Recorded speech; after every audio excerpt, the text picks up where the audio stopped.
হাই ফ্ৰেণ্ডসকল, আজি মই আকৌ এটা নতুন ৰেচিপি লৈ আহিছোঁ।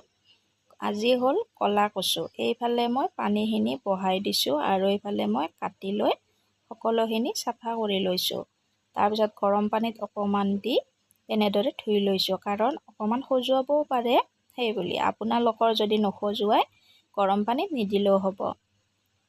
বাকী এইফালে চাই থাককচোন, মই আজি গোটেইখিনি যোগাৰ কৰি লৈছোঁ।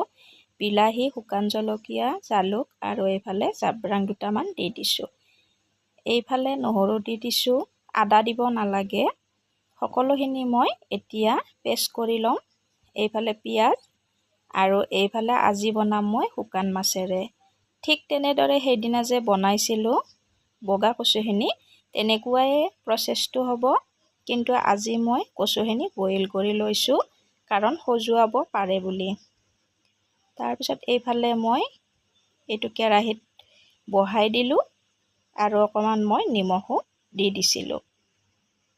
এতিয়া এইখিনি হৈ আছে আৰু এতিয়া যেতিয়া বইল হ'ব তেতিয়া মই সেইখিনি থৈ দিম, কিন্তু পানীখিনি ৰাখি দিম, কাৰণ পানীখিনি পেলাই দিলে আমাৰ কচুখিনিৰ একোৱেই মূল্য নাথাকিব, যিহেতু আইৰণযুক্ত হয়।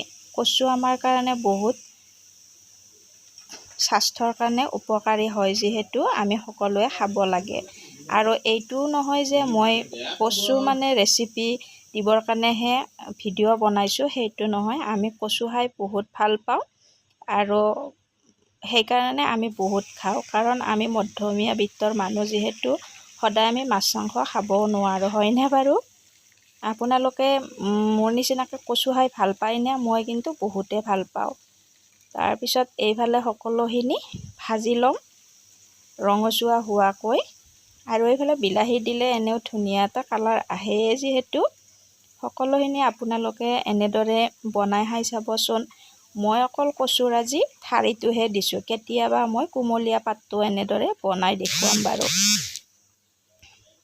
আৰু আজিকালি বস্তুৰ চব্জিৰ যিহে জুই চাই দাম, আমি সকলোৱে এইবোৰ খায়ে জীয়াই থাকিব লাগিব। বাটৰ কচু, শাক, ঢেকীয়া এইবোৰে, নহয় জানো? আমাৰ ইমানে প্ৰব্লেম হৈছে মধ্যবিত্ত মানুহখিনিৰ, কিন্তু ধনী ব্যক্তিখিনিৰ কথা মই নকওঁ, আমাৰ নিচিনা মানুহখিনিৰ কথাকে মই কৈছোঁ।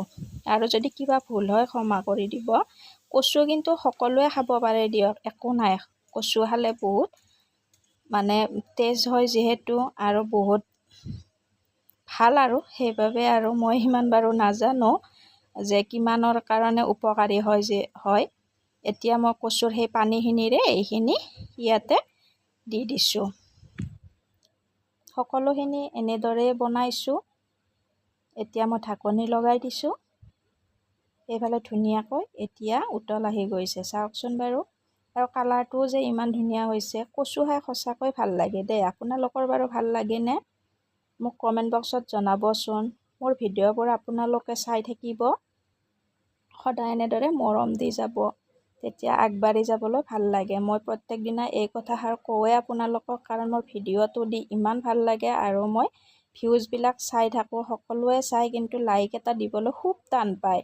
এইটো মই এতিয়া কি কৰিম কওকচোন বাৰু? আপোনালোকে লাইক এটা দিলে যে মই আগবাঢ়ি যাব পাৰিম। ভিডিঅ'টো চায়ে যিহেতু লাইকটো দিবলৈ কিয়নো টান পায়, দি দিবচোন।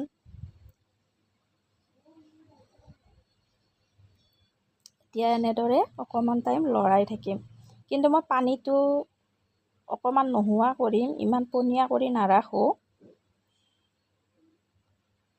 শুকান মাছেৰে কচু খালে বহুতে সোৱাদ হয়।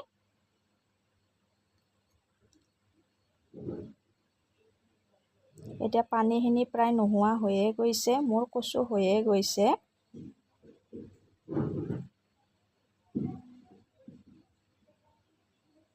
আপোনালোকে কচু এনেদৰে বনাই খায়নে বাৰু ঠাৰিটো?